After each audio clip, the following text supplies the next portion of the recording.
మారు మనసు పొందుటకు నేను దానికి సమయం ఇచ్చింది. ఎంత మంచి దేవుడు అండి బాబు. మన దేవుని చూస్తుంటే అప్పుడప్పుడు అనిపిస్తే ఎంత పిచ్చాను ఆయన నీకు మా మీద అనిపించి. ఎందుకు ఇలాంటి యెజెబెలు కూడా మారు మనసు పొందాలని కోరుకుంటున్నాడు అంటే దేవుడు చూడండి ఎంత మంచివాడు ఆయన. ఇటు యెజెబెలు కూడా మారు మనసు పొందాలని కోరుకుంటున్నాడు ఆయన.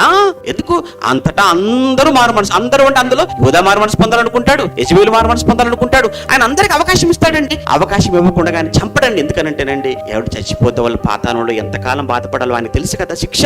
అందరికీ అవకాశం ఇస్తాడండి ఆయన. ఎంత క్రూరుడైనా ఎవడి మనిషి అనేవాడు ఉంటాడు పాత నిబంధనలో. ఎవరు హిజ్కియా కొడుకు రాజు, మనిషి రాజు. వాడు ఎంత భయంకరుడు తెలుసా అండి, చాలా క్రూరుడు. చరిత్ర చెప్పే ఒక విషయం ఏంటంటే యెషయా గారిని కూడా రెండు ముద్దులు నరికే ముద్దుల మధ్య యెషయా గారిని కట్టించేసి రంపములతో కోయించేసి, రంపములతో కోయబడిన ఎప్పుడు పత్రికలు మనం చదువుకోవడం చూసారా? అదెవడు కాదు వాడే అని చరిత్ర చెప్తుంది. బైబిల్లో లేదు కానీ మనకు ఆ సంగతి. అయితే అలాంటి మనిషి కూడా పట్టుబడిన తర్వాత జైల్లో ఉంటుండగా దేవుడికి మొరపెట్టి పశ్చాత్తాపడ్డాడు. అప్పుడు దేవుడు ఏం చేశాడు తెలుసావండి? క్షమించి కరుణించి మళ్ళా తీసుకుని వచ్చి సింహాసనంలో కూర్చోబెట్టాడు. అంటే దేవుడు నిజంగానండి నువ్వు ఎలాంటి పరిస్థితిలో ఉన్నా నువ్వు నిజంగా మారు మనసు పొందితే పశ్చాత్తాపడితే నిన్ను క్షమిస్తాడు.